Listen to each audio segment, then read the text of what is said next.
Eu quero, inicialmente, cumprimentar o senhor, ao doutor André Ramos Tavares e também ao doutor Fabrício Juliano Medeiros, e agradecer a exposição de ambos os painelistas, todos os convidados. E eu quero dizer ao senhor, presidente, inicialmente, inclusive, pedir às pessoas, qualquer que seja a sua posição, que esse debate no Brasil seja feito com muita tranquilidade. Então, eu queria pedir isso também. Como todos sabem, eu também tenho as minhas opiniões, as minhas convicções, outros deputados têm outras convicções. É legítimo. E nós temos que debater este tema com total tranquilidade. Porque estamos em uma comissão técnica, mas porque estamos também diante de uma questão que move o sentido de humanidade, o sentido que nós queremos também estabelecer na vida política e na contribuição de cada um de nós. Então, eu mesmo apoio a manifestação de Vossa Excelência no sentido de que nos desarmemos para este debate. Senhor presidente, eu e o deputado Espiridião Amin e também o deputado Décio Lima apresentamos essa proposta porque precisamos debater realmente. E eu tenho certeza que o deputado Alessandro Malon também o fez com o requerimento que ofereceu e que a comissão propôs que em seguida teremos uma outra mesa. No que diz respeito à constitucionalidade, ambos expositores apresentaram razões que orientam o nosso posicionamento.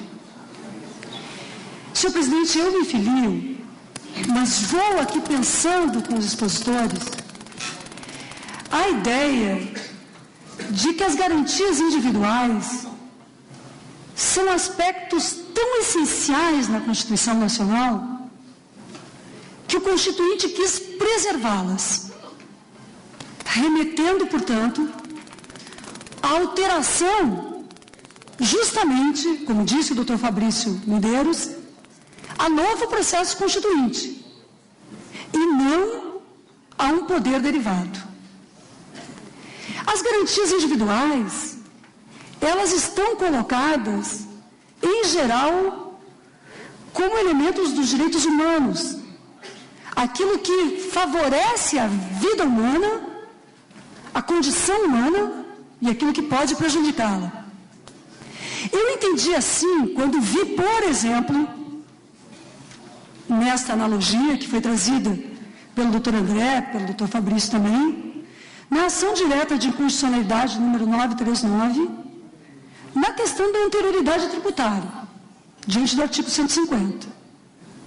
Quando o Supremo Tribunal Federal assegurou como cláusula pétrea o dispositivo do artigo 150, exclusivamente porque individualmente seriam prejudicados os brasileiros e brasileiras. Então, quando nós debatemos garantias individuais, que é disso, se é para ser cláusula pétrea, há que se conformar e reconhecer como garantia individual, de acordo com o artigo 60, parágrafo 4º, inciso 4º, para a utilização desse dispositivo constitucional que nasce no artigo 5º das garantias e que vem para o artigo 60 sendo reforçado, nós temos que nos perguntar se aquilo que nós vamos tratar como emenda constitucional retirará o direito de alguém, prejudicará uma pessoa, um brasileiro, uma brasileira, retirará da Constituição algo que atinge um brasileiro ou uma brasileira.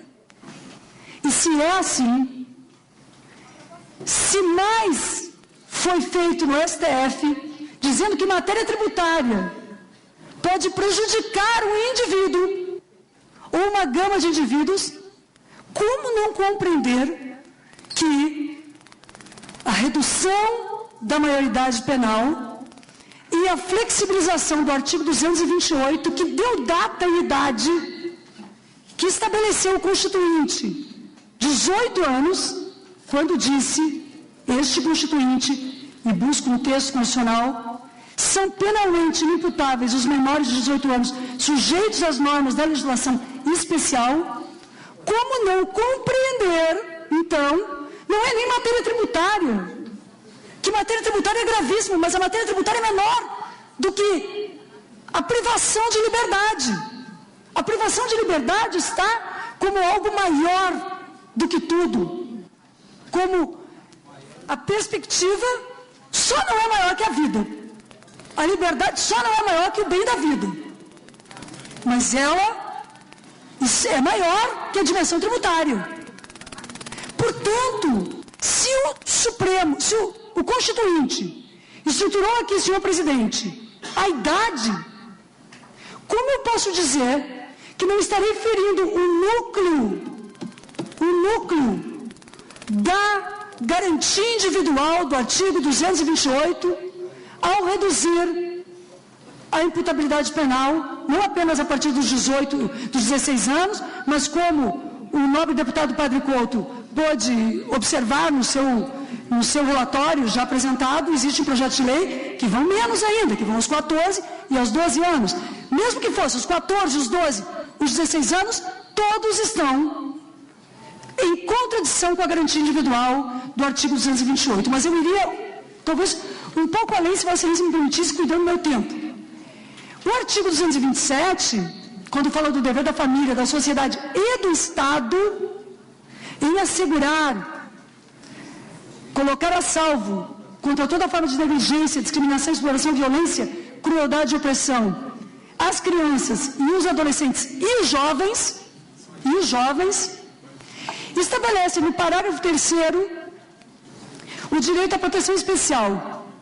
E no parágrafo 3º, texto constitucional, inciso 5º, a obediência aos princípios de brevidade, excepcionalidade e respeito à condição peculiar de pessoa em desenvolvimento, quando da aplicação de qualquer medida privativa de liberdade.